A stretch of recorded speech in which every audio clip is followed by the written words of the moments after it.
Model agency of the government of Kerala for promoting entrepreneurship in the state. It was started in 2006 with the goal to promote the technology-based entrepreneurship activities and to create the infrastructure and ecosystem that required to support high-end based technology startup businesses. So we are moving to our event, Women Startup Summit 3.0.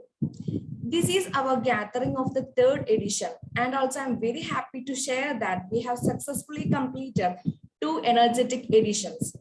Our theme is Rise to Equal, and the upcoming sessions are Strategic Brand Management, Financial Resilience, Intellectual Property Right.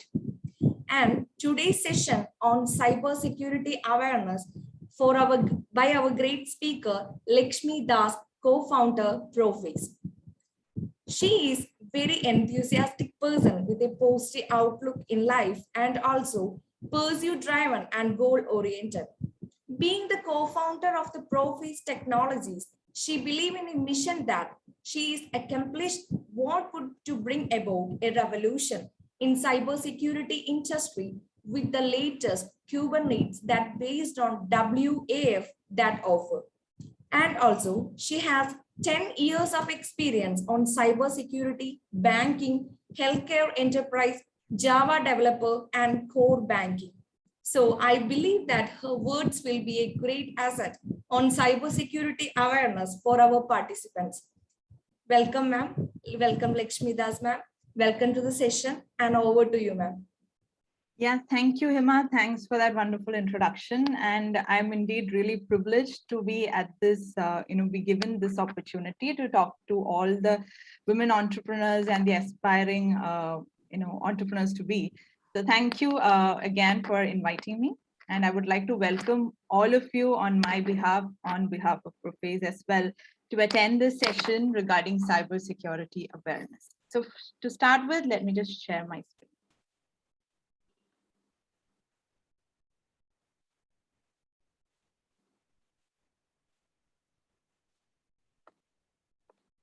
Is my screen visible? Yes, ma'am, it's visible. Okay.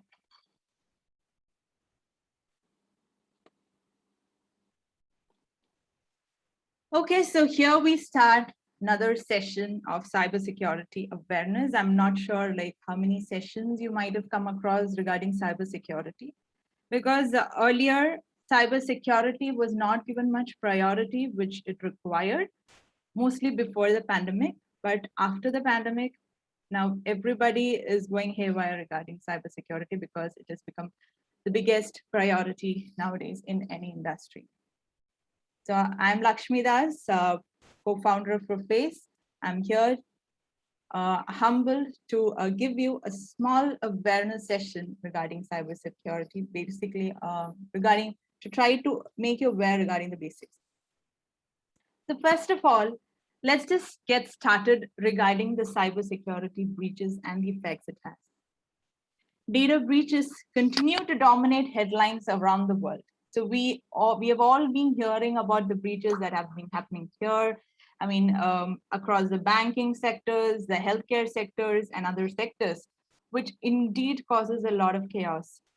Despite the emphasis being placed on data security, the criminals are continually finding a new way to actually come across and get into your corporate data.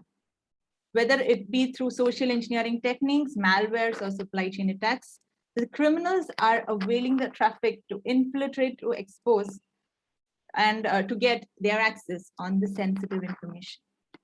So according to January 2021, there were 57 million malware attacks. So that is quite an alarming number. Hackers are at the top of the game, making individual users or remote workers using new devices or untested infrastructure, wondering if their data is safe at all. Yes, so that is the importance of cybersecurity attack, because it's having a very negative effect, and we all are wondering whether our data is safe, be it on our computers, be it on our mobiles, or be it on any device that is actually connected to the internet. In a recent study conducted by Kaspersky, more than half of the recipients said they do not have a cybersecurity policy in place.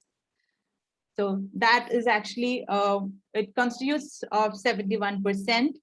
If this complacency to cybersecurity that exposes organizations to significant risk, it's because of this inhibition that organizations are really getting reached and they are not aware of the importance of cybersecurity. So basically, we have to take action before it has a very drastic effect on the organization. So what does the cybersecurity protect against? Now let's look into what's actually happening when you are deploying a cybersecurity solution. So cybersecurity solution, it actually protects the information assets of not just organizations, even of people like us. It may be you, it may be me, or it may be anybody. So it actually protects the asset of the people, the organization, the government against cyber attacks. The prevalence of cybercrime is directly tied to the explosion of data. Nowadays, you can see that data is everywhere. It's exploding. Earlier, you might be remembering days when we had the small devices, the small phones, wherein we just had a limited storage, where we could just store a few few pictures or few video clips, audio clips, and we were happy with that. But now we have GBs. We have micro cards. We have like a lot of cards, XD cards everywhere. That storage capacity is increasing, and now we have cloud storage. So with the same way, proportionally is increasing the cyber attack. There are many avenues for adversaries or the bad actors to actually hack into your digital system. They are actually finding they're way too smarter than you, and they will find a way to actually get into your system. So this is how the attackers are very keen to actually look and get into your system and your data in a very smart way. Now, let's have a look into some of the biggest cyber attacks. One of it was SolarWinds Attack. So this attack is considered to be amongst the worst cyber espionage incident ever suffered by United States. Just imagine United States, it's considered as one of the biggest, country in states of, in terms of infrastructure and technology. They have suffered this cyber attack. So just imagine the state of other developing countries. Some of the biggest and most important organizations, which included the NATO, the government of UK, and the European Parliament, were all affected because of the SolarWinds attack. So this was actually done by a hacking group called CoWIN, which is supposed to be backed by Russia, which was a part of this classic supply chain attack. And it affected more than 200 organizations worldwide. So that is how massive an attack can be. Another attack that we all might be familiar with is with the attack on India's CoWIN app. So just imagine the situation, the cyber attacks, they do not even, they even try to misuse something like a CoWIN app, which was helping us amidst the adversaries of the pandemic. So they find their way to actually make fake apps, which act like a fake CoWIN app, and people are lured into downloading the app in the hope of getting vaccinated. So that is the way they're actually utilizing, people who are vulnerable. Another one was the LinkedIn phishing scam. So we are all used to using social media like Facebook, Twitter, LinkedIn, WhatsApp, everything. We all are very active on social media. So, and LinkedIn is one of the world's most popular social network with 756 million members in more than 200 countries. So this being one of the most popular, attackers find it a very good spot for data leakage. And this popularity has brought it the share of attackers with the recent news of the massive data breach that happened. It scraped data of 500 million LinkedIn users, and that was sold online in the dark web. So these are the kind of attacks that are actually happening around us. And we are not even bothering to take care of the data that's with us, with utmost care. Then another one was a cyber attack on Air India, where data of millions of India's flagship airline customers, Air India, was compromised by a cyber attack which happened this year, which is 2021. And that happened between August 2011 and February 2021. And people don't even know that they have been breached. Sometimes this information is being given like maybe after 6 months once you've been attacked, and it takes 6 months that to realize that you've been attacked. And mostly that happens when the attackers tell you that you've been attacked and we have got your the data come. I mean, you might realize only when the data comes on the dark web where it is kept on sale. Another big one was the Colonial pipeline breach. So this hack took down the largest fuel pipeline in the US and led to shortage across the East Coast. And this was a result of a single compromised password. Just imagine a single password, it brought down the largest fuel pipeline in US. So that is how a data breach of a single password could actually bring down the working of an entire organization. So this is something that you have to really, really care about. So hackers gained entry into the network of this Colonial pipeline company on April 29 through a VPN, which allowed employees to remotely access the computer network. And that account was not even in use, but still it was used to access the network. So this is the state of cyber attacks and the effects that it can cause you. I mean, what happens when an attack takes place is that the company loses its revenue, its reputation, its customers, and maybe the monetary losses, we can make it up. Monetary losses can be made up, but the reputation and the customers that you lose, it takes years to actually bring it back. So just imagine, we've had recently, I mean, quite some time back, we found that Maggie was, went into bad reputation, and the years of it took years to build up the reputation, but it just took few weeks or days to actually bring down the reputation, and he lost all his customers to other companies. So this is how what happens if you lose your reputation or your the trust that the customers place on the brand. So that is more than the monetary losses. So as companies subsequently take proactive measures to improve the cybersecurity, so this is a vicious circle. So I mean, people come up with new technologies saying that, okay, now we have improved our cybersecurity landscape, but hackers will come up with a stronger tactics to actually hack into your system. So as and when innovation takes priority over the user's security, then people are protected, and that includes you and me as well. Another thing that happened with digital transformation, as well as the development of innovative technologies. So as and when the innovations and the digital transformation is going, it's going on a rapid pace, then this increases the landscape of cyber attacks. That is becoming at a record high. I mean, as of now, it's at a record high. So we all like the luxury of technology, the latest advancements in technology. There are a lot of things that come in IoT, smart homes, digital. I mean, everything is going digital. I mean, you have everything happening at just a click of a button. So that makes us all very happy and cozy, and we can relax. I mean, we have a lot of time to spare. But what is happening underlying is that with more innovations, there becomes, it opens the chances of more threats. So as and when the technology advances, so does the realm of hacking. So when cloud storage was released, so when earlier, nobody knew what a cloud was. I mean, when, the cloud storage was introduced, nobody could imagine what it was. But when it revolutionized, everybody was, trying to put all their data onto the cloud storage, and everybody was going for a rapid migration. But they didn't know the negative effects of, the shifting or migration to the cloud, because as and when you have more data on the cloud, hackers are rejoicing because more details are now accessible on the internet. Earlier, it was on your data center, but now it's on the internet.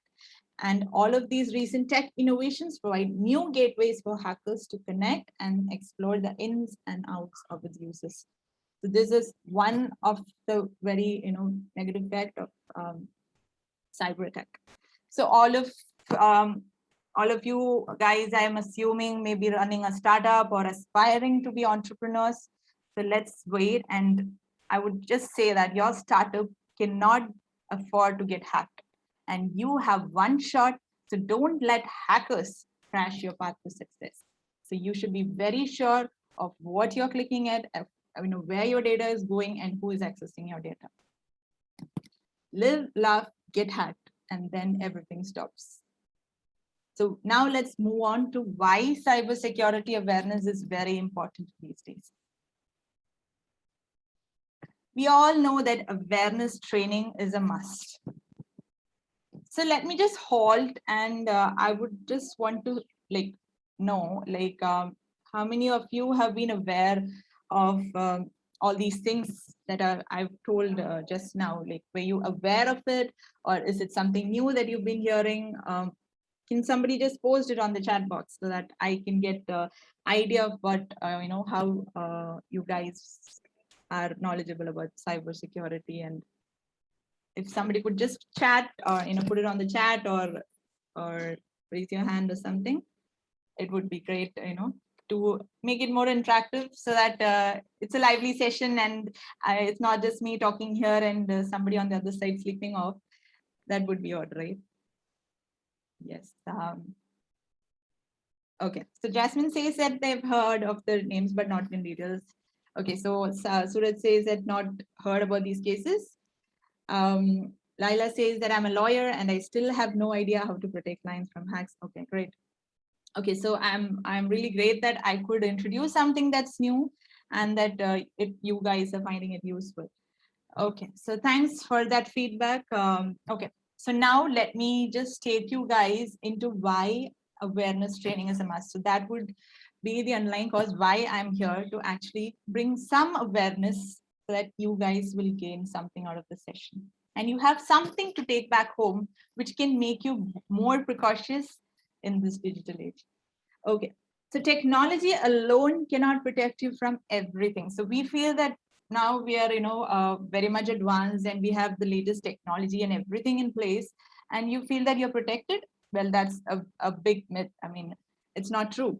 So attackers go where the security is weakest. So it is normally said that a chain is only as strong as its weakest link, and people can be a link in the chain. And if that is the weakest, then they will be the place, they might be the target of the attackers, and that can be you and me as well.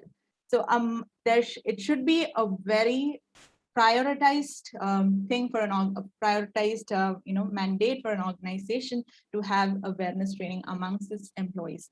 It's not just for the employees, but even for business owners, and it's even for parents like you and me, and even for our kids, seniors, and everyone. Cybersecurity awareness is for everyone. It's not just for IT professionals or just like people who are working. It's even for our parents, grandparents. It's for anybody and everyone. And if you are more safer if you keep following all of these practices at workplace, you can also be safe at your own home. Yes, but an attacker isn't interested in me. Okay, so this can be a notion that everybody has. Okay, can you guys respond on this, like by raising your hand? Like, do you agree to this or not? But an attacker isn't interested in me. Can you just put in a chat saying yes or no?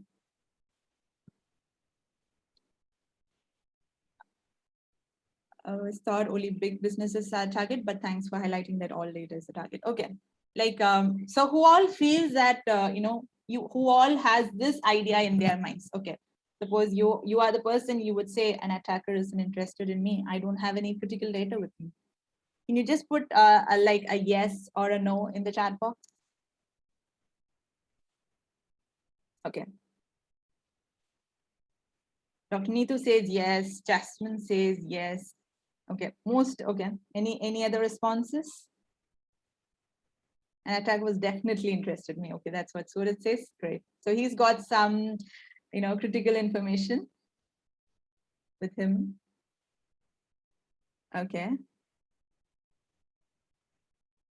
Okay, so so most of us, or most of it's I mean, may not be interested. Okay, that's what Jasmine says. So, okay, so mostly everybody thinks like this, that an attacker isn't interested in me, but that's wrong. You are exactly what an attacker wants.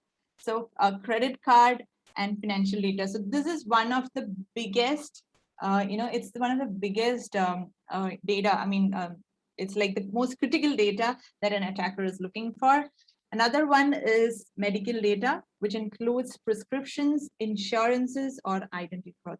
So nowadays, it is an alarming thing to say that medical data is more, more prioritized. It's more targeted by attackers, more than the financial or credit card data, because it's because all the financial or fintech industries, they are really cautious. And if there is some fraud that is detected, they block the credit cards then and there. But I mean, or reissue a new card. But that is not the case with the medical data. You cannot keep changing your medical data. You cannot keep changing your prescriptions or your insurance details like you do with your, like reissuing your new card. So that is where medical data is most sorted out in the dark web. Now, some people might think that, computer resource, okay, I don't have any critical data on my computer. I just use it for browsing or, normal purposes. There isn't anything critical on my system, so I don't need cybersecurity.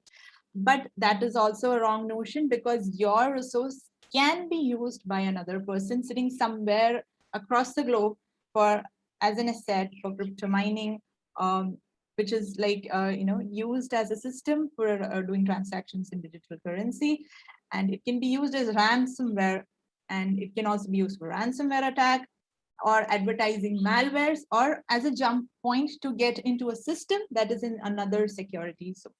So instead of them directly accessing that system, they access that particular system through your system. So your resources are being used. So that way, you are being, put at stake. Another thing comes to users or email credentials, sending spams, recovery or reset other accounts. So sometimes you say that, I don't send any critical information over the internet, over the email. So why should I have to be more careful? But let that be the case. You don't share any, you don't send, you might not be sending critical information. But what happens when you forget a password? So the password reset recovery link comes to your email. What happens when you're doing a banking transaction? The OTP confirmation comes to your email. So all of these critical information is actually coming to your email. So if an hacker actually gets an access to your email, so that is definitely going to be beneficial for them and not going to be a very good scenario for you.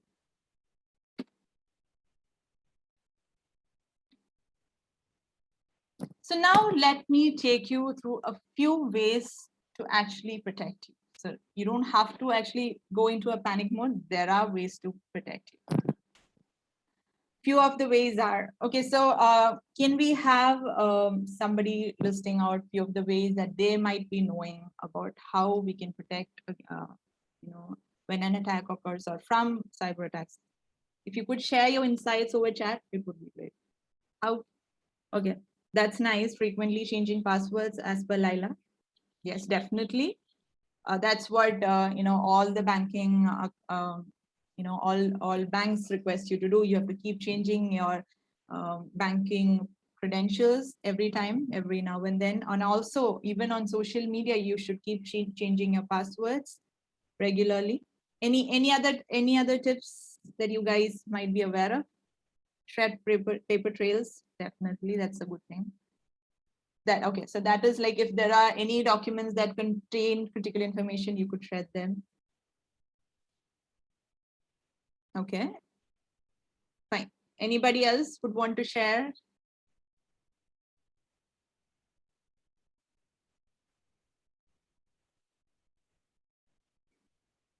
Okay, fine. So that's it. So what Laila said is absolutely right. You have to keep changing your passwords, and you shouldn't store any critical data. You shouldn't leave it unattended, or it should not be documented and physically available anywhere that's not safe. So another thing is backups. So backups protect when all else fails, when everything fails. Suppose, okay, so we have Suraj saying something. Until few years ago, I had backup of backups on DVDs. Now it's just backup on the cloud and external hard disk. Okay. Okay, great. Okay, so basically, another thing, it's good to have a backup, but one thing that you have to be sure of, no level of protection is perfect. So that is something that you have to keep in mind. No level of protection is perfect. It's just like saying, none of us are perfect. We have our own flaws. It's the same way, the protection mechanisms has also its own flaws. The only guaranteed protection against ransomware is to have a backup. So if you go through a ransomware attack and everything has been encrypted, the only way is to have a backup. So backup media should not be connected all the time. But so how do you have how can you have a backup? So like Suraj said, you could have a backup on a disk, on a hard disk, or CD, or USB. But another thing that you have to be cautious is you should not always keep it plugged in, because if you are getting attacked by ransomware, then that can affect your USB as well. So you have to be very cautious about that. And another thing is you have to keep testing your backups. So there is no point in having backups every now and then.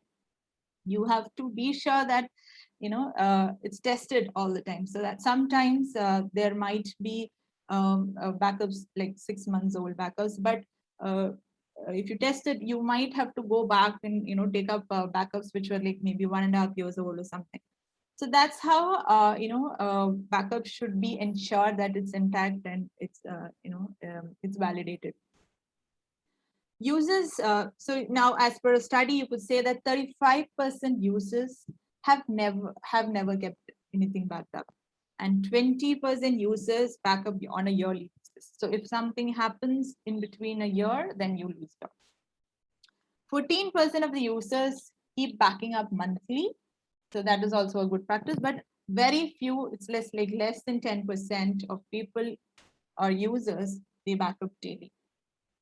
So same thing happens like, for a, if you would take an example. So if you are having or using your WhatsApp for business purposes, okay, or even for your personal purposes, you could say that it stores it, it gives you an option to store it or, have a backup. So you can either, it gives you options to do a backup like weekly, monthly, or, something like that. So if you don't give that, then you don't have a backup. And if you somehow uninstall your WhatsApp or you switch to a new device, and if you take it back, if you have a backup, then you get it back from the last accessed message. But if you don't have a backup, then it's as precious. So that is how a backup can be handled. Okay, so that is one way. Another thing I'm sure all of you are familiar about is our updates.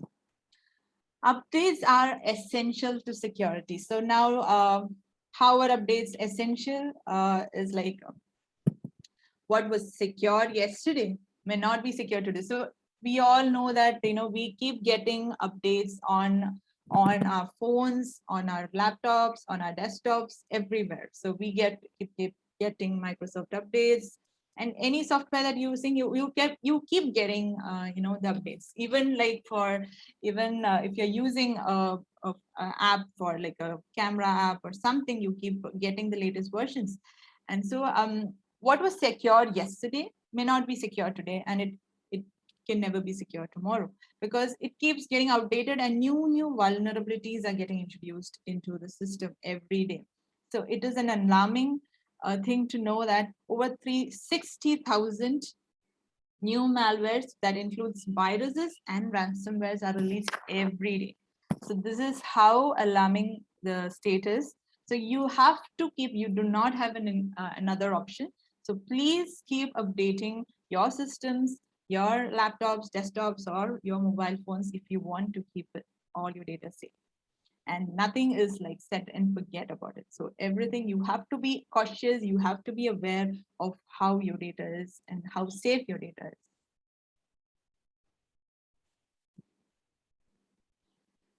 Okay, so now let's go and check how we can keep our system up to date.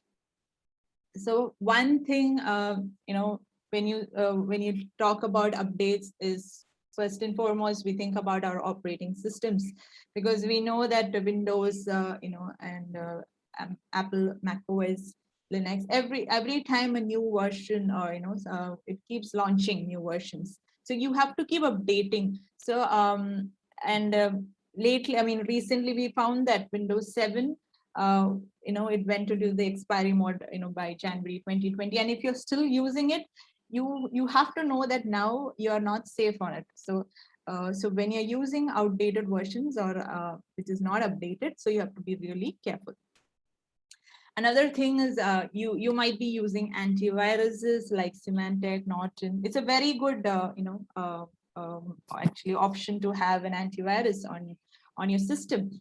So it can be Symantec, Norton, McAfee, Defender, Avast, or anything else. So, but it's not just sufficient to have antivirus in place. Sometimes you might be installing an antivirus and then you just forget about it.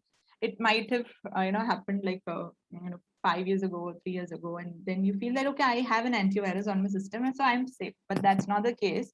You have to keep updating it to the latest versions, then only the antivirus actually becomes valid to defend against the latest attack. So it's just like, you could say that, the latest versions of the coronavirus is actually coming into play. You hear about Omicrons and other things. So, and they say that you need booster doses, I mean, to actually protect yourself against the latest attacks. So that is the same way you have to keep updating with your antivirus and your operating systems as well.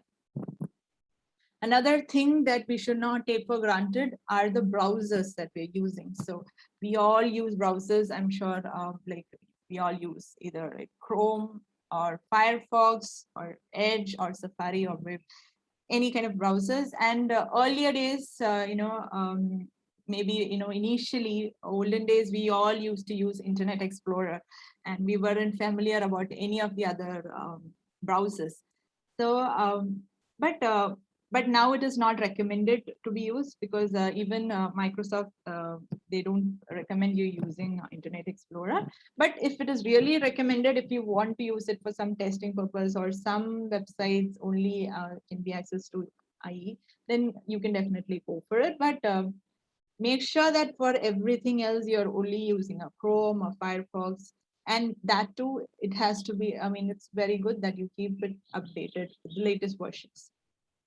The same thing is applicable for mobile devices as well. Like your cell phones, your tablets, you have to keep all the browsers updated.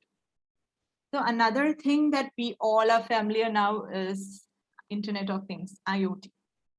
So we all are, enjoying the luxury of having an Alexa or a Google Smart Home, and then you see like ads saying that you snap your fingers and the lights get switched on, or you're coming from office and you want to switch on your AC inside your homes, and then you set the temperature when you're in the car or something like that. So these are the luxuries that we are enjoying nowadays. But with the luxuries comes cyber attacks as well, so we have to be aware. But luckily, Alexa, Google Home, they all have auto updates, so they get updated by themselves. But few of the things, IoT devices like surveillance systems, smart locks, and other things have to be updated manually. So if at all a vulnerability enters into these kind of systems, they will stay there. They'll be tracking everything. Just imagine somebody is accessing your CCTV. Okay, so that's not a very good thing. So you will have a CCTV inside your homes, and somebody somewhere across the globe is actually accessing your CCTV. So you would not even know. So that is the case. So if a vulnerability actually gets into your system, so it can only go out until you are updated to the latest version. So this you have to keep in mind forever. So as somebody earlier said about passwords, so we have to keep updating passwords. Okay, so how many of you think that it's high time that passwords change, and okay, so I mean, how many of you use like 8-digit passwords or 8-digit passwords. You can say yes or no, like short passwords. How many of you said short passwords basically? Can somebody put it on the chat? Or you prefer using short passwords, and or you could just say that you like small short passwords. Can somebody put it on the chat? So it's just to introduce something new. Okay, we have few people saying not too short, alphanumeric plus symbols. Yes, yes. Okay, so more than 8. So that's what Dr. Neith says. Jasmine says more than 8. Okay, hashtag is there. So, okay, so can somebody say like what all are the prerequisites in a password basically? What is the mandatory few things that a password requires? It's difficult to remember the password. Yes, definitely, it's very difficult. So we probably have to write it down somewhere. That's what we normally do. Okay, so okay, what are the basic things that a password mandates everybody? Small letters, symbols. What else? What else? Yeah, one capital letter at least, special character, numericals, right? Jasmine has kind of got it all. Okay, anybody else would want to try their luck? What all are the mandate things that you would need in a good password? So you find that like whenever you type a password for a new account, they show you it's like a bad password, a good password, and like a strong password shows a green symbol and all that. Anybody else would want to try?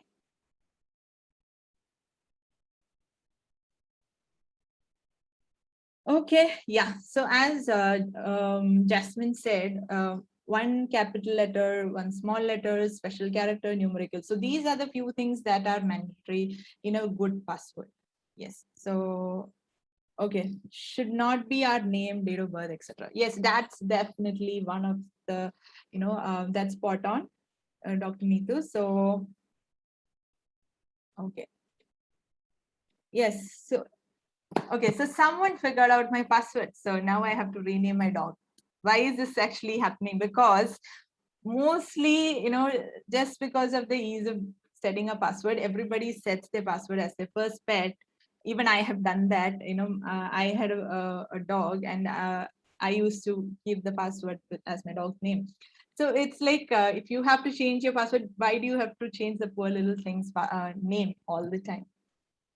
So managing passwords, keep your passwords in. Okay, so what do we generally do, since passwords are like not easy to remember? We try to write it down somewhere, but that's not a good situation, not recommended, because never ever write your passwords on a paper or on a sticky note and keep it on your laptop or under the keyboard or on your desktop or on the computer table or anywhere.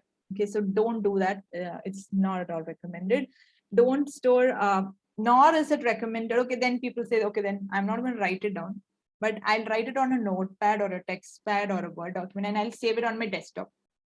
That is as same way you're putting it, writing on a piece of paper and keep it in order desk where everybody could see it.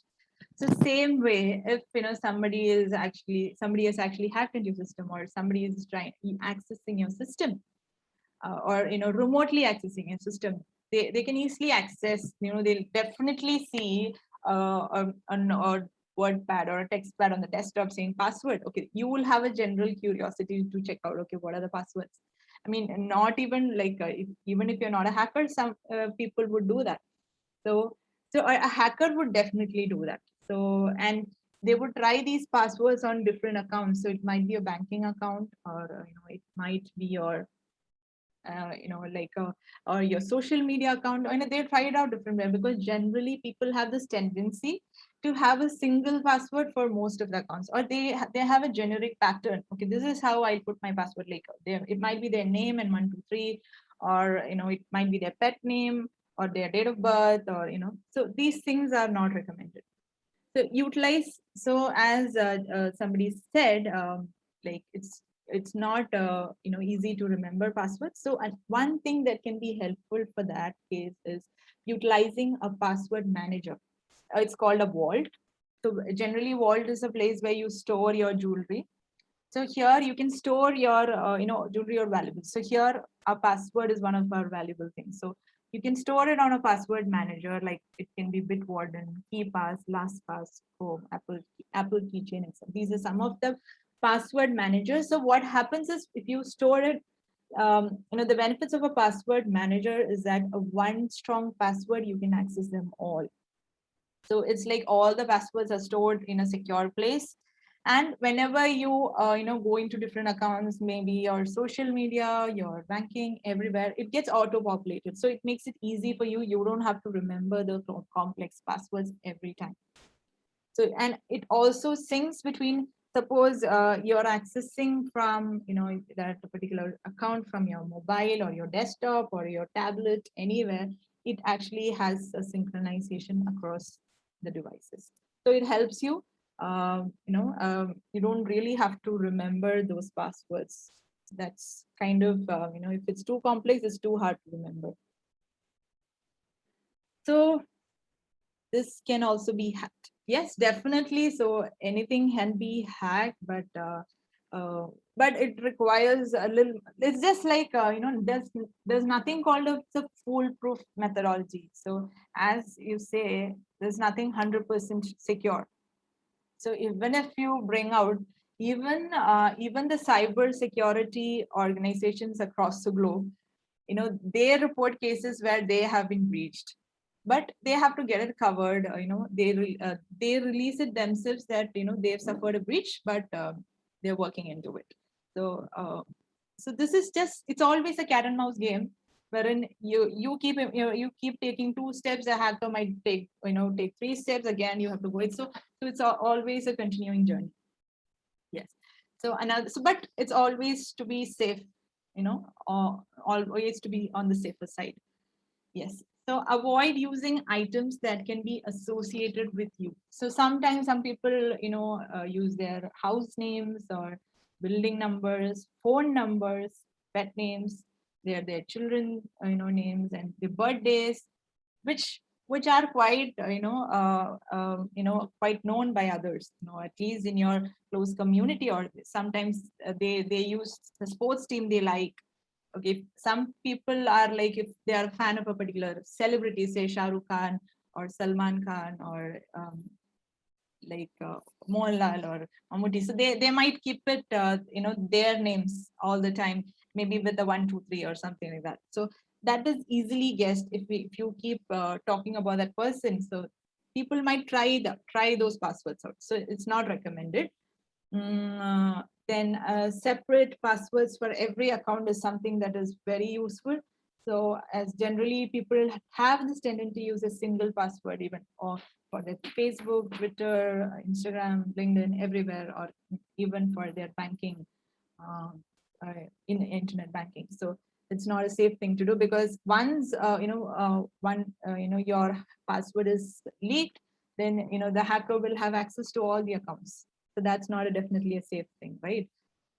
So auto-generated and near to impossible to guess. So that is what password generator can, password manager can help you with. So they will auto-generate passwords, which is not, easily, nobody can guess these passwords. But the thing is that you cannot, remember it. But if you're using the manager, they'll auto-populate the passwords for you.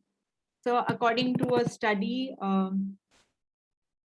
okay, so Laila says, I save all my passwords on Notepad on my laptop, so that is not recommended. So if you're doing that, you should, it's recommended to have a password manager. So that is how it's recommended, but now everything is up to you. It's our choice, whether we need to be on the safer side or super safe side or supersonic safe side. It's all up to us. Yes. Yeah, so basically passwords, yes, sometimes, in workplaces, you see that passwords are shared with colleagues. So it might be like, the other person is on leave, and then you call this person and say, hey, can you just log into my email. I want to check if another urgent email has come from the client or something. That is done among colleagues, so that's not recommended. Passwords are shared with households. Sometimes you have the husband and wife, like some OTP or something came in, banking transaction had to be done. So they share their passwords, with their spouse or parents or the kids. That's all. I mean, 95% of the people do that, and 59%, one password for all accounts. So 59%, it's like almost 60% of people keep one password for all the accounts. So that is also, it's generic human tendency. They don't want to remember too much. Obviously, you cannot blame them. So that is why passwordless technologies are also coming in. And then you have biometric, like using your scanning, like iris scan, fingerprint scan, all these things, so that we can avoid passwords. Let's see how that is and what kind of drawbacks also it might bring with it. That's also not known. Then 86% of people, they say the passwords are, they set passwords that they're too simple and like it's easy to guess, and it's like mostly 1 2 3 4 5 6. So that's like, they don't want to make it too complex. It's good to stay simple, but not good on cases of setting passwords. After the class, okay, Jasmine says that after the class, have to delete all the files having passwords saved. How naive, thank you. Okay, great, Jasmine. Happy to hear that, some contribution. But as we all say, it's just like, we have this pandemic coming, and then it's like it's our decision, to stay how safe we want to be. It's like, if you want, I mean, some people stay inside homes, they work from homes, and they don't prefer to travel unnecessarily. So that then you can be on the safest side. But some people prefer to travel, and then use mask and with all the caution, social distancing. So that is a little less on this, compared to the safest side. And some people don't even bother, they might not even use mask, or or they don't use sanitizers. It depends. It's all a personal choice of how safe we want to be. So yeah, so that is how safety is all about. It's a personal choice. But then it becomes your responsibility when you will have to face the consequences if the data is leaked. And you kind of get a message on your mobile saying that you such and such an amount. This much of amount has been debited from your account. So you should not be alarmed, because you've been doing all of these things which unknowingly you've been doing it. So now it's better to be on the careful side. So you could say that I did attend a session on cybersecurity awareness, which was helpful, and maybe you could thank me later. Yes. Passphrases, not passwords. Okay. So this is something even I was not knowing earlier. So everybody, as we all said, we all stick to the 8-digit password, right? Sometimes it will be combinations of characters, small letters, big letters, and numbers. But it's been said that shorter complex passwords are not the the most apt passwords, or that's not the most sorted one, because it said that length is better than complexity. So that way, and longer passwords are called passphrases. So it's like, if you have a password, 8-digit password, like P@SSW0RD, it's eight characters, and it's got all the minimum prerequisites of a password. But that's not supposed to be something great when it's compared to a 25 character passwords. It can be like, my son was born November 1995 and an exclamation. So this can be a better password. Because why is it a better password? Can somebody say why this is a better password compared to that 8-digit one? You can share it on the chat.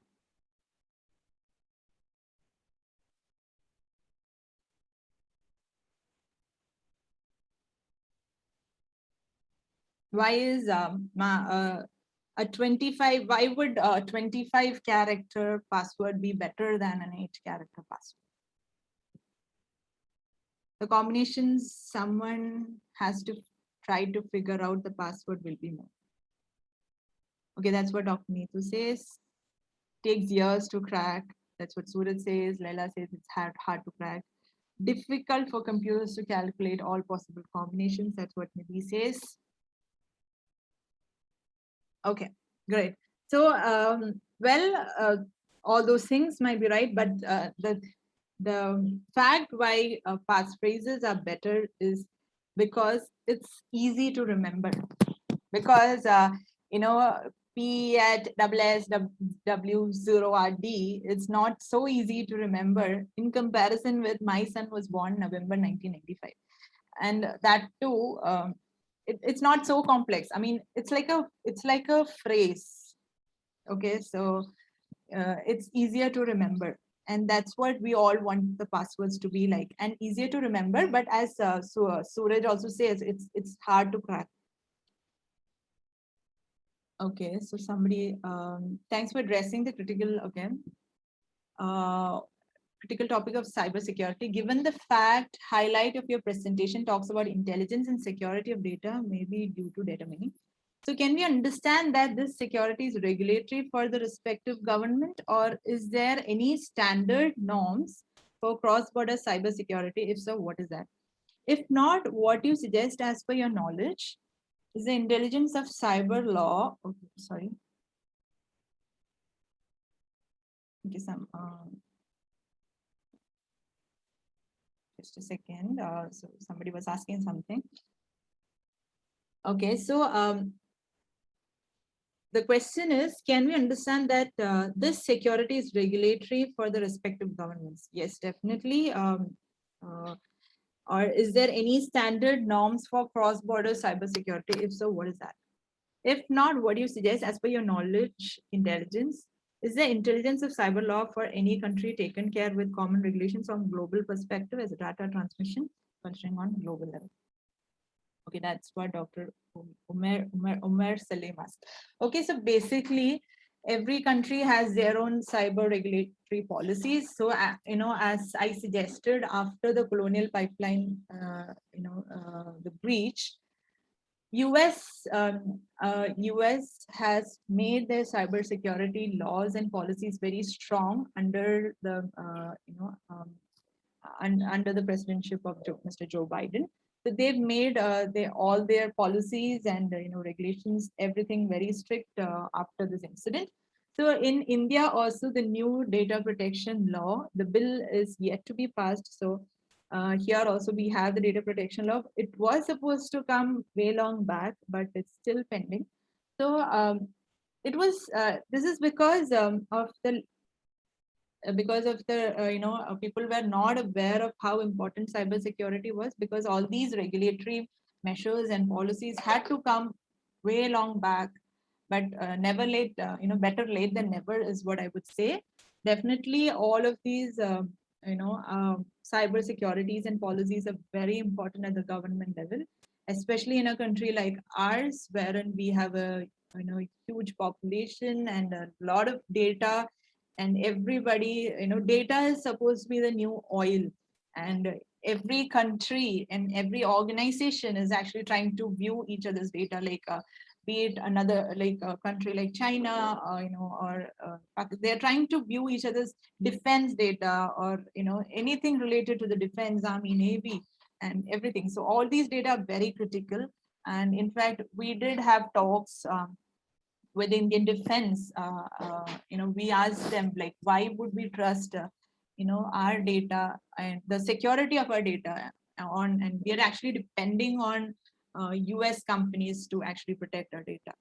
I mean, they are the ones who are protecting our data. So with the once the bill is passed in the country, the data of the country will be protected within the country by local the indigenous cybersecurity companies, and that's what it is needed. Like companies like ours, we are still growing, we are on the growing phase, but what we try to do is to try to make a difference in this trend by protecting the data of our country within the country, so that we don't have to depend on other countries for securing our data. So that's what we're trying to do. Yes. So moving on.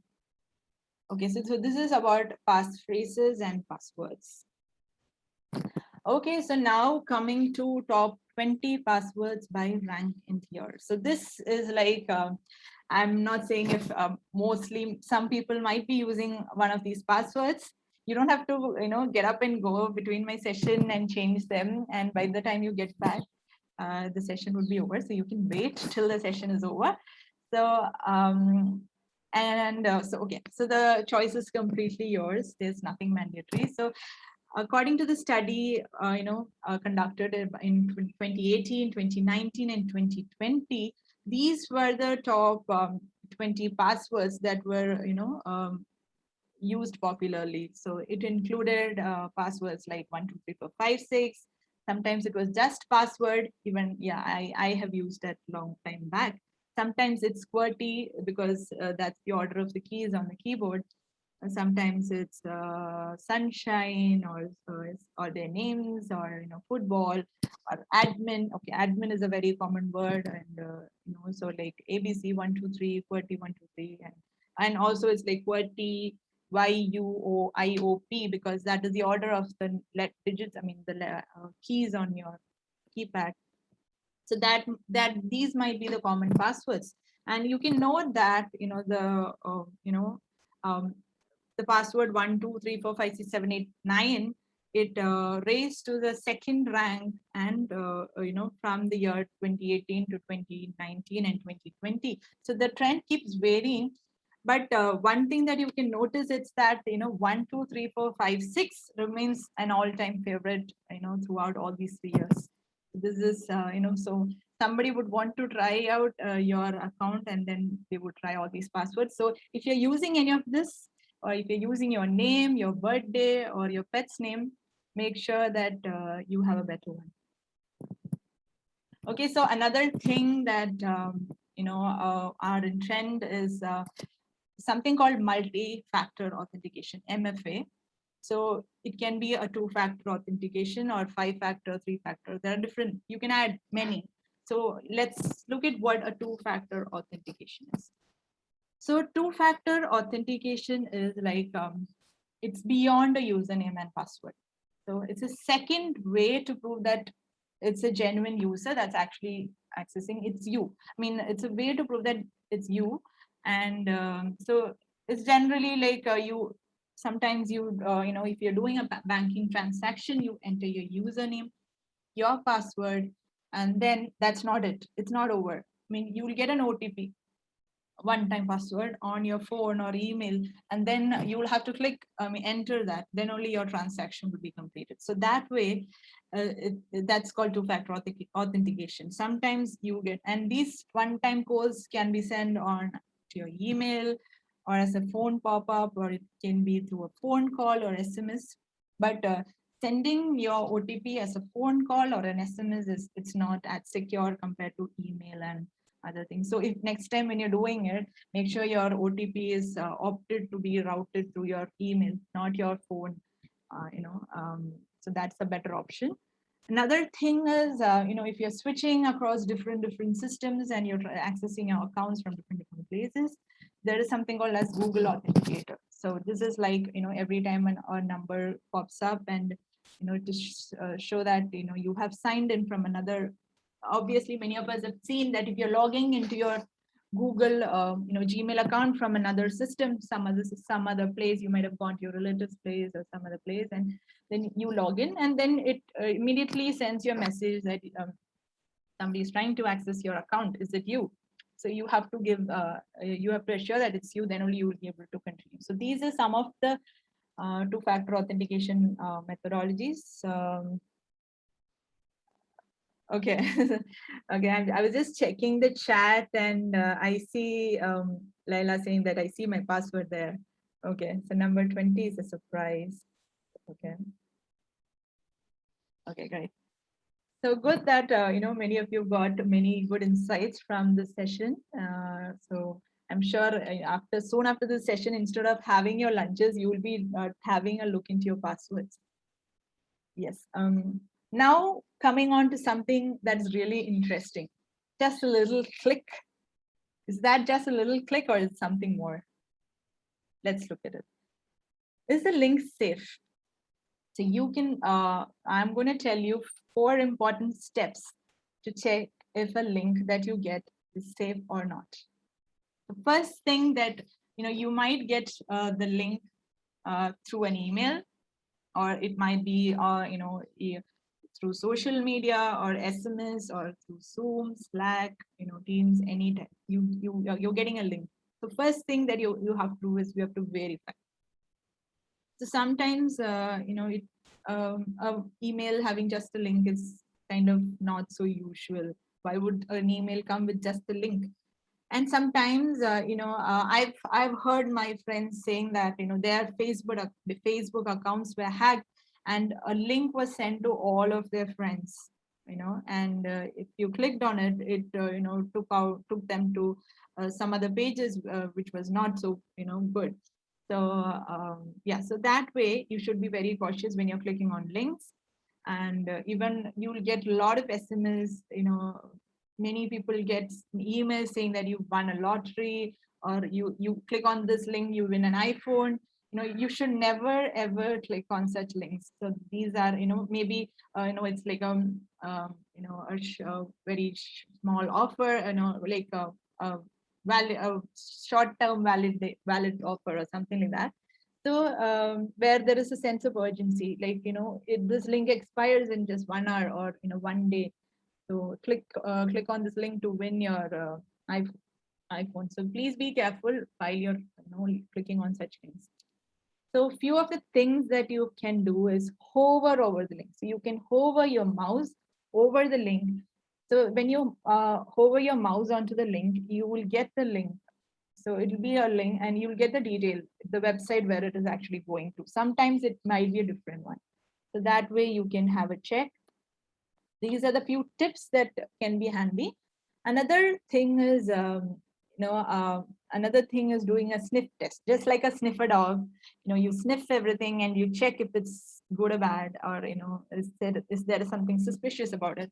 It's like, is this a site that you recognize? Is it familiar to you? Do you, is there a real one to actually go to that site? So you should do the sniff test, and if all you pass, you verify the link, you hover over the link, and you sniff, you're done with your sniff test.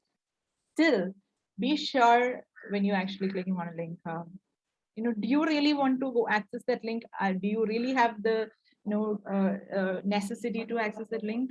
If you're in doubt, just don't do that. I mean, it might, 90% of the chances that it's not needed. Okay, so now let's go on to few easy ways to recognize a scam. Okay, so this can be a little more interesting. I've seen many of this coming onto my official mails or even personal mails as well.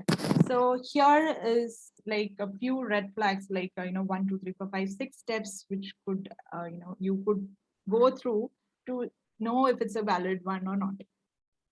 So here you can see there is a scam, a mail. It says everything is allowed, just don't forget Viagra. So it looks fishy. I mean, these terminologies look fishy. The wordings are not, sensible enough. So all these are, some tips to recognize it's not a valid one. Email address is online_pill_shop, pharmacy.canada. Okay, so you're not expecting anything like that. It also looks fishy, so you shouldn't probably click on it. The domain name is like pharmacy.canada.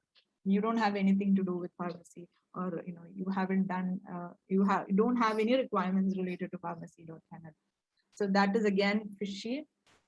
Yes, Smriti Chowdhury says that I have seen some emails coming about PAN card, Aadhaar card, and other similar emails, but sender is with some Gmail address. Is there a way to report such kind of emails so action can be taken against them for making spam? Obviously, so you can report it as a spam. So that is one thing that can be done. So that is how, most of it, if you can report it as scam, it comes to your, it goes to the spam folder. Everybody gets it, all these kind of spams, it keeps happening. about Aadhaar card, a PAN card, and anything. So you just have to be cautious whenever you're going to click a link. Somebody is asking for some critical information.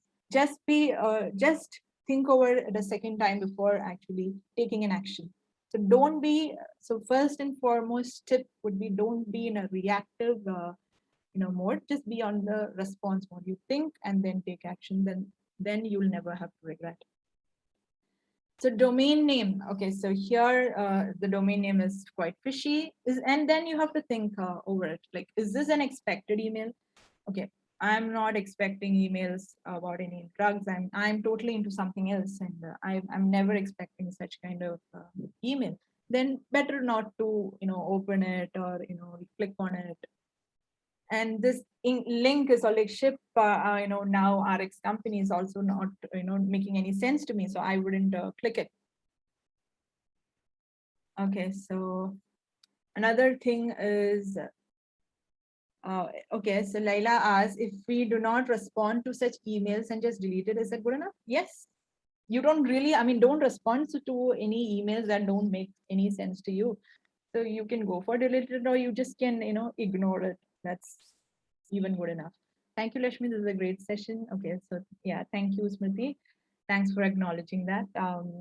Yeah, so another thing is known email account. Okay, so earlier the sender was unknown to us, and we never knew who that was. So it's easy for us to put it on the throw it into the trash. As Leila said, you can just delete it.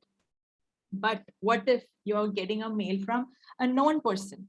Okay, so Leila, so if you got a mail from an unknown person, you would delete it, as you said. But if you get a mail from your friend or a colleague, or somebody whom you knew earlier, so then would you delete it? You wouldn't, right? So because it might be that the case might be that their account was hacked, and somebody else is sending a mail on their behalf.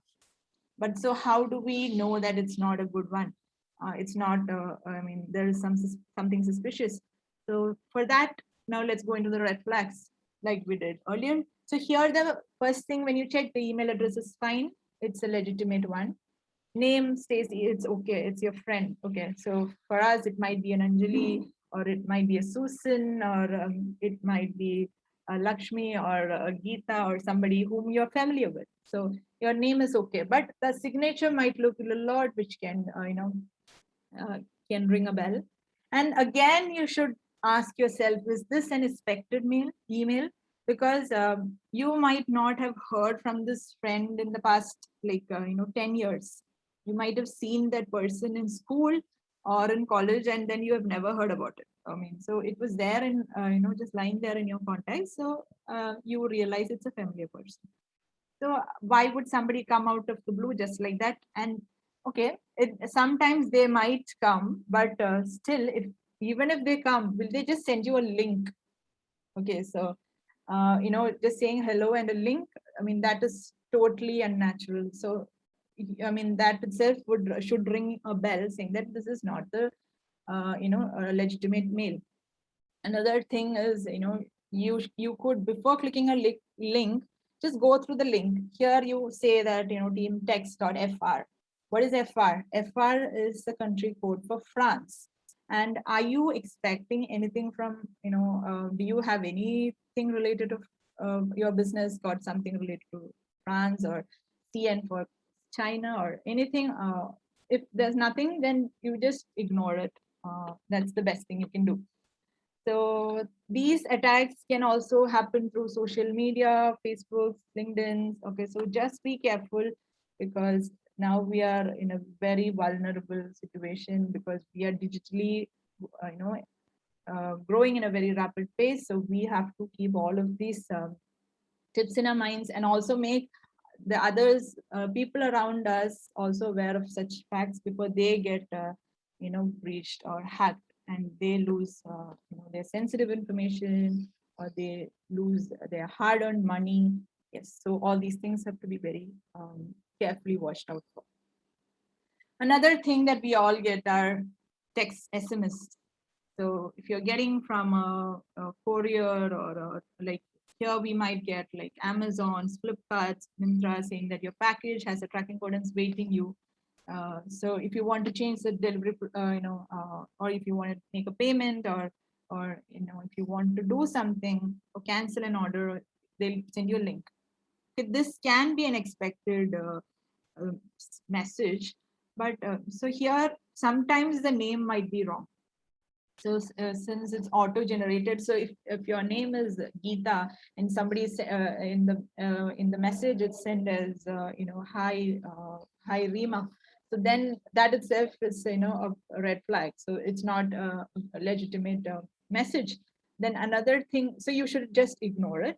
And then another thing is the number can be spoofed. Okay, so the sender number can be okay. Sometimes it can be okay. They'll just have that Amazon, or HDFC, like HDFC, something like that, a code or something which looks legitimate enough. Expected text is also looking fine. It's about a delivery, but another thing that you can look about is if you haven't made any order on your Amazon or Flipkart, why would you get a message like this? So again, that is a thing that you have to ponder upon.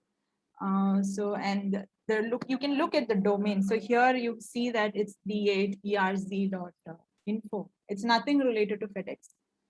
So I mean, usually it will be like fedex.com and something. So these are the few things that if you watch closely, you will be able to recognize. So if you're careful, then you can be safe. That's what I would say. I'm sure nobody none of us were aware of it, like maybe like 5 years back or 6 years back, but I don't think it's possible. I mean, it's affordable to be unaware right now, so it's better to be cautious. Yes, so as I told earlier, hovering is a very good practice. So why do we have to hover? So if you're seeing a link, if you do a mouse hover, you can see where it is redirecting to. So it might not be actually redirecting to that particular link. So sometimes you might get a link, like it might be www.amazon or flipkart.com, but it might be leading you to something else like www.hackers.com or some like cybercriminal.com, something else which is not, which you could sense that it is not taking you to the place where you actually want to go. So this should, raise a red signal. Sometimes you have to check out the domains, like as we saw earlier, .fr is for France, .uk is for UK, .cn is for China, .ru is for Russia.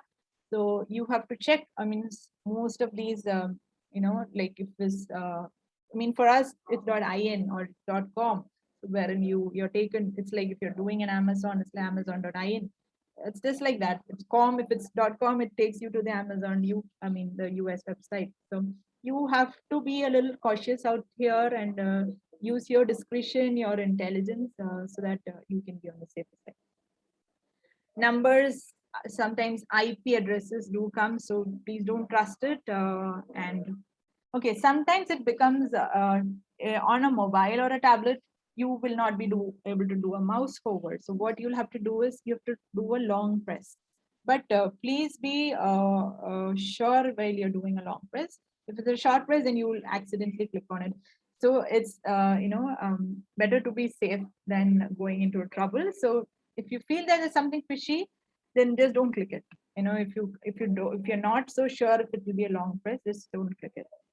Okay, Smriti is asking, like the password list, is there a similar list for domains also? No.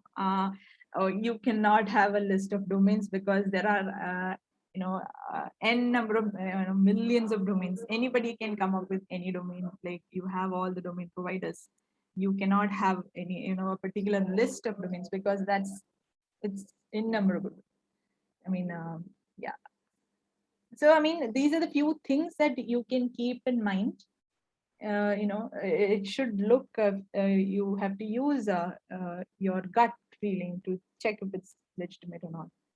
Because even if there is a domain, so nowadays we have links, that can actually reduce the links. I mean, like something called bit.ly tiny URL, which will actually reduce the big, the 300 lettered links to a small one, but which we will not be able to realize if it's a legitimate link or not. So what do? We actually have to go to a link expander. Otherwise, if we say that, okay, this is a bit.ly, okay, I don't mind clicking on it, but you might click on it, it might take you to bit.ly, but from there it might go to some other account. So that is again not intended. So you should be careful about that. Okay, so So the one thing that you have to do is you have to go to a link expander and check where it is actually going to. So another thing is again hovering over a link. So you might get an email from Amazon and you say that we have faced some problem with your account. So update your account details. So when you go on the update button, it might actually be redirecting to something else. It's not redirecting to Amazon.com. So again, hovering helps here. So hovering is always your good friend, best friend when it comes to cyber frauds. So we can see that more email attacks, 92% of malwares is delivered by email. So be very careful while you're accessing your emails, especially if you're on your business account, like you're using your business device and stuff, where you have your critical information stored. So it's not just the links that cause problems. It's also, think before you click. So sometimes it can be attachments that's actually causing a problem. So, so how do you identify that? So you should check if this person sending me this mail is somebody whom I know, as we did earlier. If that is done, okay, fine. Now we move to the next one. Then are you expecting attachment from that person? Okay, if not, then again, ignore it. So is it normal for that contact to send attachment? So all these things you have to be very careful of. Okay, thank you, Laila. Thanks for attending the session. Yeah. Okay, so another thing is macros, wherein you would see that there's a security warning saying that macros have been disabled. So do you want to enable the content? So it's a definite no. Please don't do that. It's a security warning, so never do that if it is shown as a red signal. Another thing is email scams. We all, most of us, we've might have seen this. So we have seen that in our organizations as well, wherein it can be a little non-technical, where you see something called as spear phishing, wherein you get a mail from your CEO. So generally, if you get a mail from your CEO, you cannot ignore it. You'll have the general tendency to do whatever is asked for. If the CEO is asking you to send some money to some other account, or some payment for some client transactions. So here, this mail is actually from a CEO to a CFO saying that I need you to process a wire transfer to a new vendor. So he's asking him to make a digital a payment to a vendor. So when you get such emails, make sure that it is legitimate. So give a ring to the CEO, because before making a payment, you should be sure that this is a legitimate one, and check. So I have seen this in organizations. So check the what do you say, this account, the email of the CEO. Sometimes it might have the CEO name, but it might be slightly different. Just like we have all the sports brands coming in, the fake brands in different spellings. Same way, the email ID can be a little different. It can have some extra characters or something missing, or the name in different format. It might roughly look like a mail from your CEO. So just have a relook into the email before responding to it, and or else, if you're not sure, give the CEO a call. So if they want prepaid cards or wire transfer or some important transaction to be done, or they are asking for your passwords or credentials, there is some urgency intended. Don't wait, don't do, take the action immediately. Before that, confirm. Another thing that comes is like, Apple, Microsoft, or, they say that there's something, confirm that you are the owner of the account. So your link will expire in the next 72 hours. So these are generally things that, Apple's or Microsoft's or Windows, no, none of them does. So if there is some sense of urgency, then it's something that you have to be skeptical about it. Okay, so that way is few of the tips. And another one is scammers. The scammers' favorite is like health scares, protests, elections, local and regional, seasonal holidays. So if we see something related to Corona, you'll definitely open it, some tips or something or some breaking news, and you'll have the tendency to open it. It might have some attachments. So, so these things are, things that are their favorites, or also might be something related to holidays or delivery issues, tax issues. So all of these things that show some sense of urgency, please be cautious before doing, taking an action or clicking on a link. Another thing is phone scams. Okay, so here we all are used to, getting calls. Thanks. Now we have what do you call, Truecaller on our phones, wherein we get a fraud. You see that it's a fraud or it's a spam, and then you don't take it. But earlier we did not have that. So people do a lot of social engineering. They just spoof a number. So they might act as if they are calling from the local hospital, saying that your vaccine is pending, or there's something. And so I've heard cases like this happening in Bangalore, wherein people call up elderly parents saying that your second dose of vaccine is pending. There's something that we have to, ensure before that. Can you tell us your Aadhaar number or something, or PAN number? And the grandparents would not have, their children with them. They might be abroad, and then with that, urgency of having the vaccine taken, they might just give them their PAN numbers and stuff. So that can be used for debiting. It will be used for doing some banking fraudulent issue matters.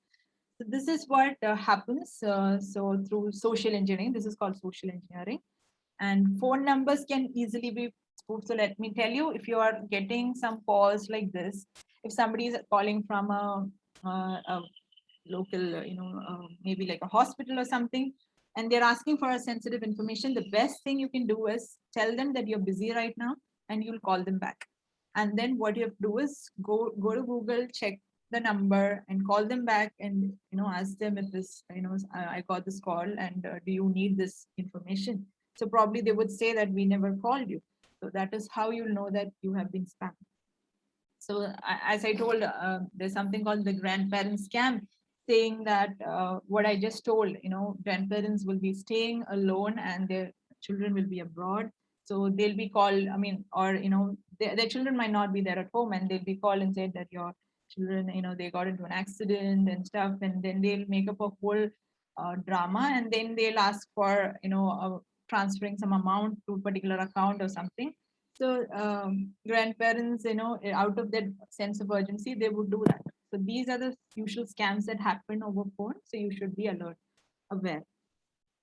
Okay, so technical support, people remember that Microsoft, Apple, Dell, none of them will call you on regarding any technical support unless and until you approach them. So they will never contact your blue. So be cautious when you get calls like that.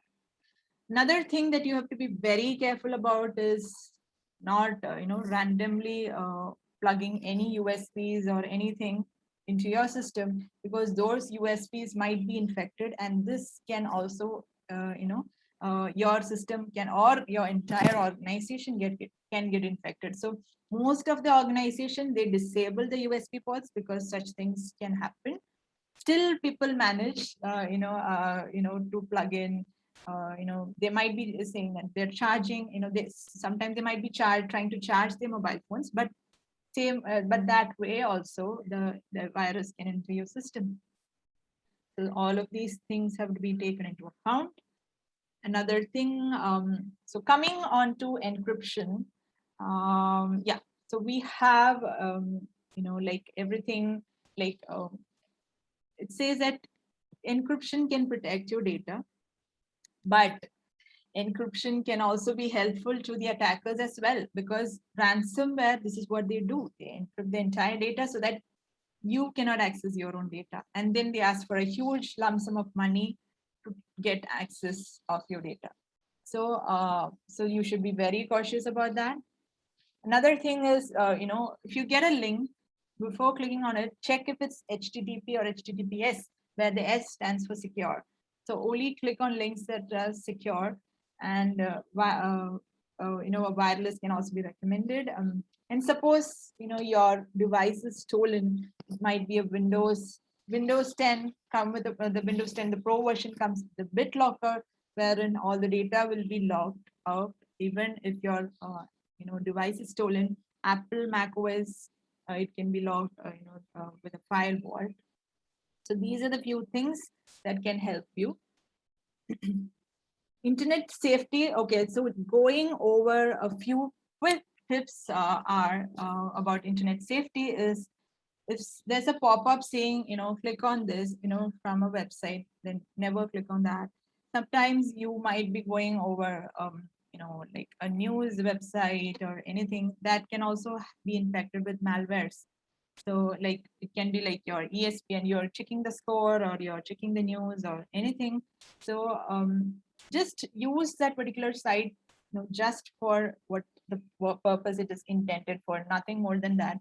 Don't get carried away with other links and stuff that is on that particular website. Another thing that you should be very careful about, do not use Wi-Fi's of computers. Like we have free Wi-Fi's on in railway stations, hotels, don't use that and access critical information because it's not safe. Another thing about internet privacy, as I told, data is the new gold and your data is valuable. It's now valuable more than anything because your password is an entry point to your bank account. So you have to be very careful. So if you're not paying for it, so you should not be oversharing any data on the internet. Okay, so let me just show you something in that account. Where this is the case of how oversharing can impact. The video.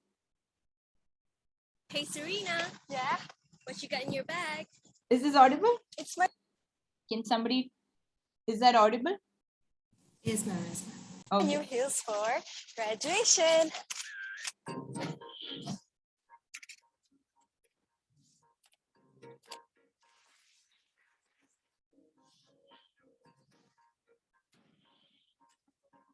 Good morning, guys. Guess what day it is? It's my birthday. They got their birthday, her birthday. That's her house number. Got their address. Ma'am, excuse me, ma'am.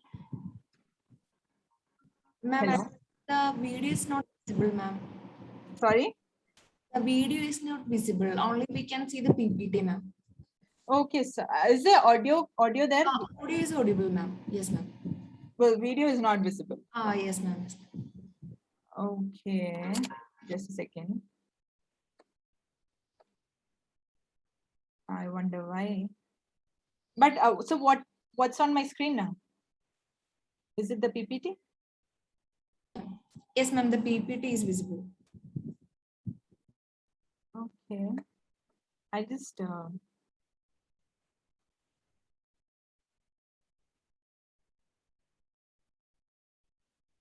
how about now?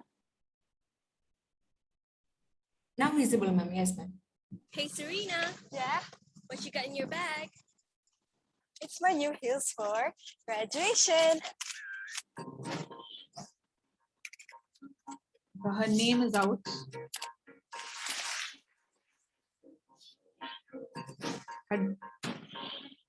Her her Good number, morning, guys. Guess what day it is? It's my birthday. her birth date,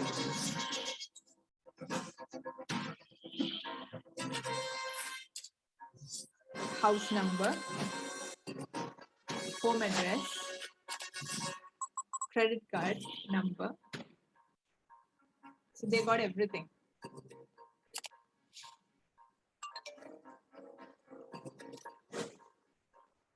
An amount has been debited from her account. Where are these charges coming from?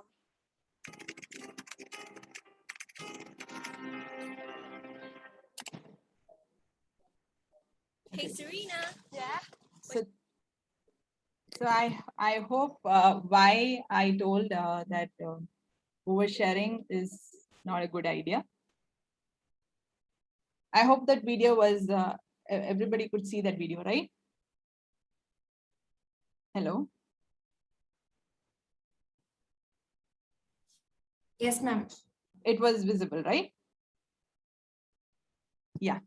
Okay, so that is how this lady was going on shopping, and she, unknowingly she shared her name, her home. I mean, through the pic she shared, through the birthday video she shared, and the picture she shared, which contained her credit card as well. So her credit card number was stolen. Her home address was taken from her, social media account, and like even her birthday, her graduation details, everything was got, and then the hackers could get access to her bank account and debit a considerable amount of money, that even without her knowing. So this is how all of us might share things on the internet which can put us into a very vulnerable position.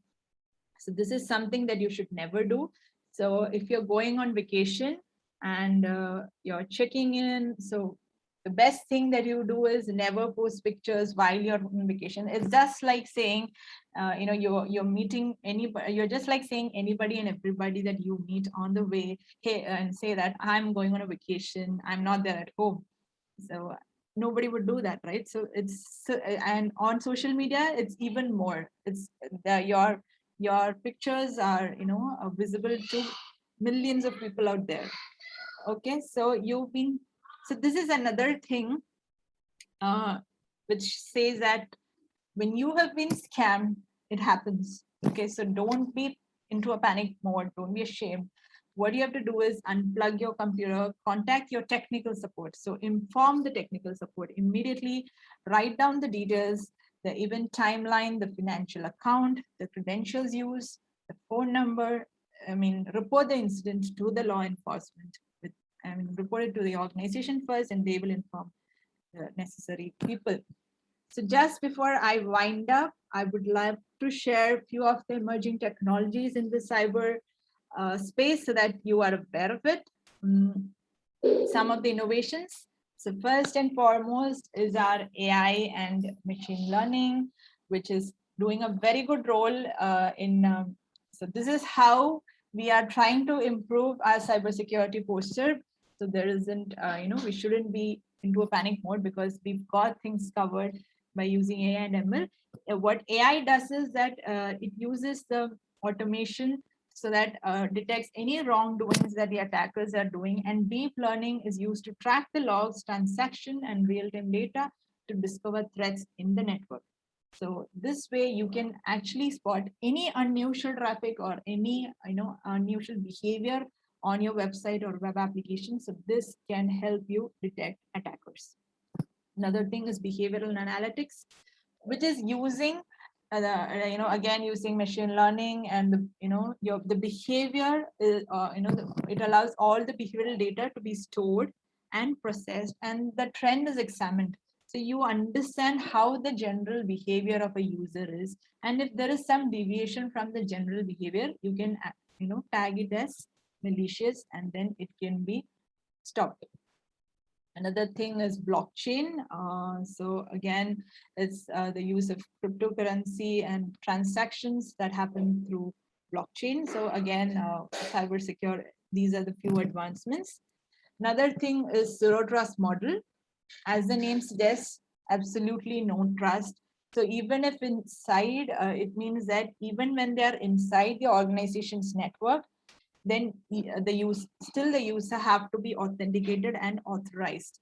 So nothing can be taken for granted. So a zero trust model is something that became very popular with the pandemic because everybody were accessing the organization systems through their VPNs. Another thing that we use is a hardware authentication, where it generates a cryptographic code for users to type in alongside the password in order to gain access to the stored data. So it's not just through password that you can gain access, you need a cryptographic code. So this is something like the two-factor authentication. So coming to a conclusion, long back, Warren Buffett has told that it takes 20 years to build a reputation, and just 5 minutes to ruin it. If you think about it, you'll do things differently. Here Warren Buffett says that anyone's reputation can quickly take a hit and to always act with integrity. So otherwise, a whole career can be ruined easily, no matter the effort over the years. This is what he told in terms of how you should always act with integrity. But now what the chief information security officers of different organizations says that, it can be phrased out differently, saying it takes 20 years to build a reputation and just few minutes of cyber incident to ruin it. So, as I told in the Colonial pipeline case issue, only a password that was, misused brought down the whole organization. So just few minutes brings down the whole reputation that was built over 20 years. So this is the impact of a cyber attacks. So with that, I end this session. Hope all of you found it really useful. So thank you all for being such a wonderful and lovely audience and sharing, being interactive and making the session lively. So if you have any further doubts, you can always reach out to me on my LinkedIn, which is Lakshmi Das. And so also you can reach out, Prophase. We are a cybersecurity company wherein we specialize on protecting applications, websites, and mobile data backends from cyber attacks and data leakages. Because nowadays all the attacks happen through the web applications, where web applications are the entry point through which all your data is exposed through the internet. So if you block it at the entry level, then it's easier to tackle it. You don't have to tackle it after it has entered your system. So the damage is limited and it is easier to track. So that is how Prophase is trying to make a difference. So thank you all for listening out to me. I would be glad to, I would be open to any questions. I guess time is limited. If not, we can also take questions offline.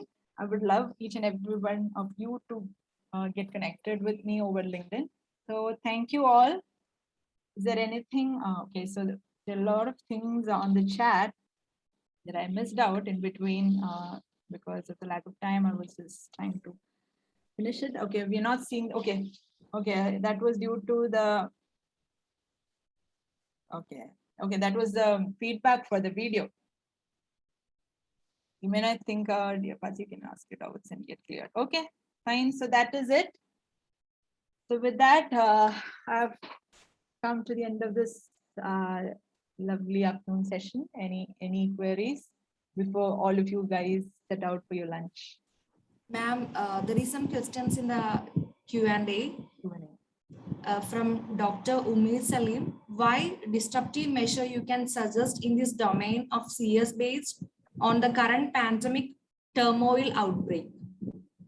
What disruptive measures you can suggest in the domain of CS based on the current pandemic turmoil? Current pandemic outbreak. What did you mean by CS based, Dr. Salim? You could elaborate. Cybersecurity. Okay, sorry, I thought it was something else. Okay. So based on cybersecurity on the current pandemic turmoil out. Okay. So yeah, few of the things, measures of cybersecurity measures that is done or put in practice during the pandemic is mainly to secure your web applications, because there's been a huge migration onto the cloud. Everybody is trying to migrate to the cloud, and that too, the migration is happening at a very rapid pace. So leaving a lot of things open and vulnerable to the attackers. I mean, what we would say that, okay, I'm migrating, I'm hosted on cloud, AWS, GCP, Azure, so I'm secure there. But your organizational data or your application is secure there. But the cloud vendors only provide security for the infrastructure. They do not provide security to your data. So the security of your data is your organization's responsibility. So you would have to go for like tools, cybersecurity tools, like be it a web application firewall, like the ones we offer for Face, or like it can be an identity detection system, identity protection system, or endpoint security, or zero trust model, and few of the other things that I showed. Deploying AI/ML, then hardware authentication. All these things are, multi-factor authentication. So all of these things are what can be helpful in this pandemic outbreak, wherein everything, digital transformation is happening hugely. So, and the rest of the other things, the tips that I've asked to keep in mind will be definitely helpful, I believe. Yeah, so these are the tools that, can be really helpful. So if you are even having a small website or application, you should get it protected by a web application firewall, or, if your network, you could have a network firewall, to protect your layer 3 and 4, and to protect your application layer, you'll definitely need a WAF. Yeah, so all these are the other things that I would suggest. Okay, so any other questions? Ma'am, from Jasmine Abu, do we have any ways to check if our laptop or phone number is hacked or monitored? Okay, so when are ways to check if it's hacked? So generally, if your laptop behaves in an unusual way, that is the only way you'll definitely identify it as hacked. Like, mostly, if there is some softwares, behaving in an unusual manner, or you see your background, changed, or something derogatory coming up on your screen every now and then. Something is happening which is not normal. It's just like, you identify a disease. I mean, you get symptoms that gives us an indication that we've been attacked by a virus.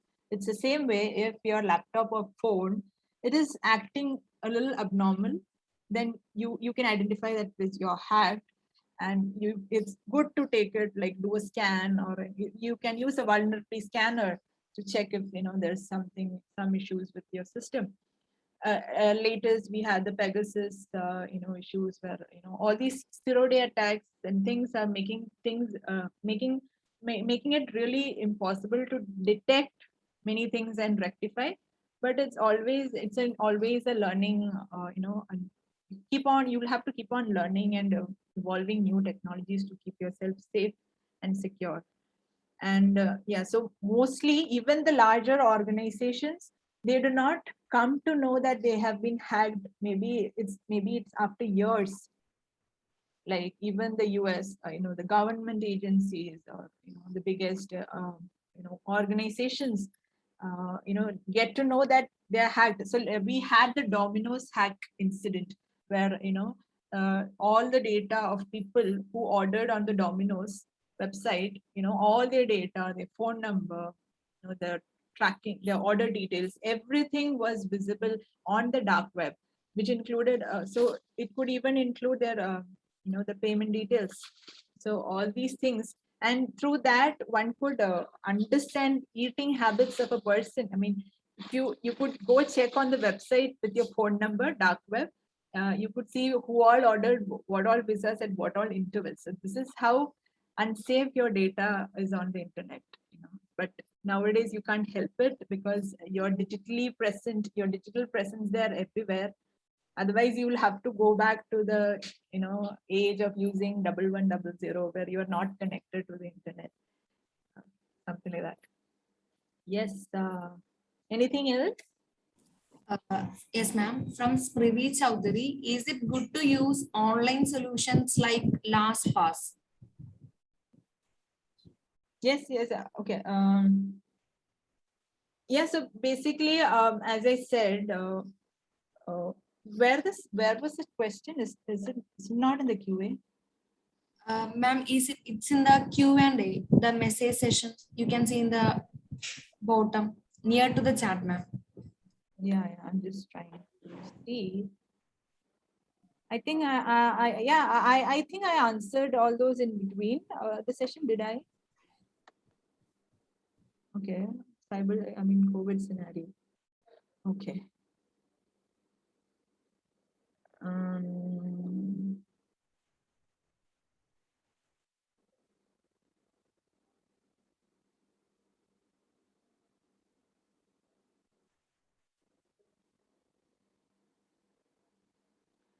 Okay, so basically, if you're talking about the password managers, yes, it's always good to use a password manager so that it generates automatically. I can't see the question, so that's why I'm saying it. So it automatically generates passwords for you with the intended, needed complexity, and you don't have to take the trouble of remembering such complex passwords, and it will auto-populate, on the browser whenever a password is required. So that definitely is a very good mechanism to be followed. So after that, I guess Jasmine has asked me a few questions about behavioral analytics. Yes, behavioral analytics, it's not like a 100% solution. It's just an add-on, Jasmine. So earlier, if you're taking web applications and websites, if you're taking behavioral analytics, okay, let's take the example of a banking transaction. You have a banking website and you have the users coming in. So the general behavior of the user is to create an account, do a transaction, or change, create an FD, or do something like that, and or log in, do these transactions, and do something else. But the attacker's behavior. So this is the behavior that is studied and saved or recorded. But the attackers will it need not necessarily be that they act differently, but mostly they might have a different behavior. They might directly come to the website, trying out different passwords, or trying to do things differently. If you're a normal user, you will do ABC, these 1, 2, 3 steps. But an attacker can do things differently. They'll try to access directly from into the fund transfer page, or try to do the try figuring out the passwords or OTPs different times. So that behavior is a little skeptical. So that is what you can watch out for. And added on to that, there are other mechanisms as well. So this information, in addition to the other informations, can tag that user as a malicious user. So this is how you can block that user, or block that transaction, and so that you're safe. Another thing is, she was asking about macros. Yes, macros is something where you get the security warning on top of your on the browser, wherein asking whether you really want to download this content, or you want to disable it or enable it, or so it shows a security warning. So you have to use your gut feeling, like, do you want to, is it really intended? If it's for an intended purpose, you really have to, if you want to edit something, then it'll ask enable it. You have to enable it. So that's how it is to be done. One last question is, for UPI based payments like Google Pay, we use numbers as secret codes. How secure will transactions be? Yes, everything is encrypted. So they are supposed to be safe. Otherwise, people wouldn't be using it. But now everybody, we've all been used to such easy transactions and just one click transactions. So it is definitely, as I already told initially, as there are increase in innovations in technology, there are increases in the cyber attacks as well. So every time you have to be on the cautious side, and it's just a matter of trust, that we trust the Google Pay app, that nothing goes wrong, and that's why we transfer.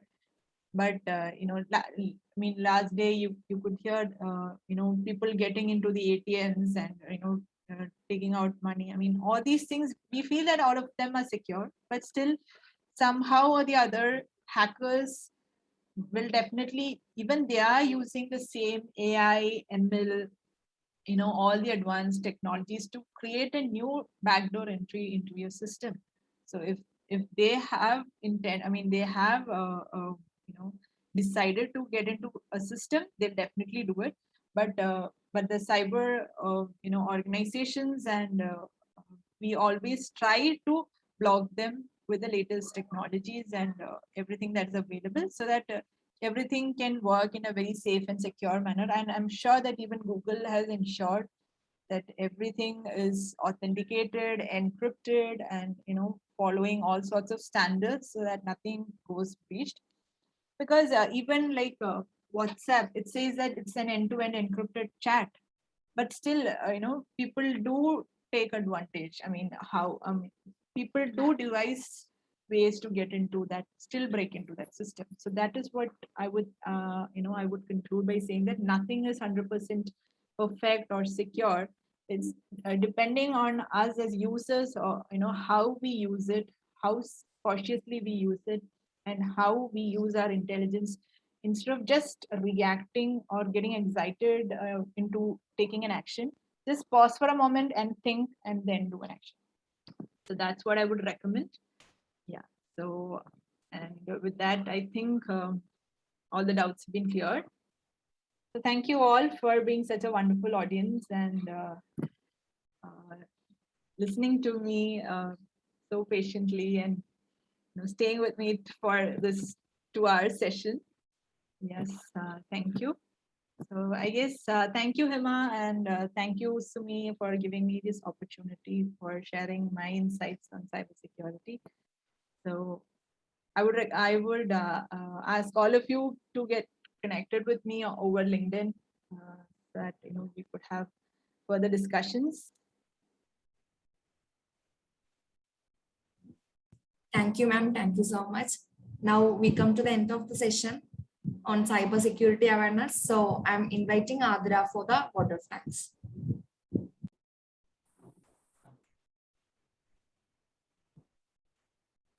So very good afternoon all.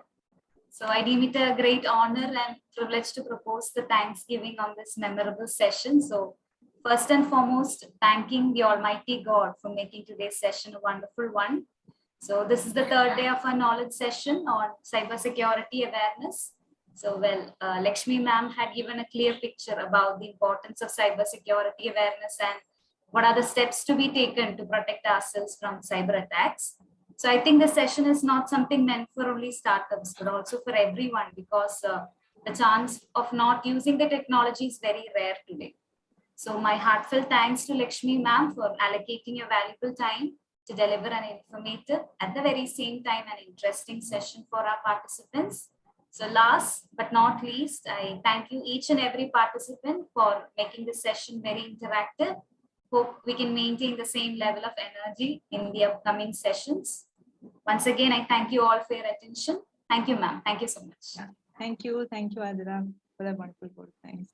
Thank you, And all the best to all the women entrepreneurs out here. So there's a lot more that you can do as women out there, because we are born as leaders. Don't forget that we have the capability in us to achieve any sort of dreams or goals that you have. So always be geared up, and always be energetic, and be ready to face any obstacles that you face on your way, but ensure that you will definitely reach your goal. Okay, thank you. Thank you, ma'am. Thank you so much. Bye bye.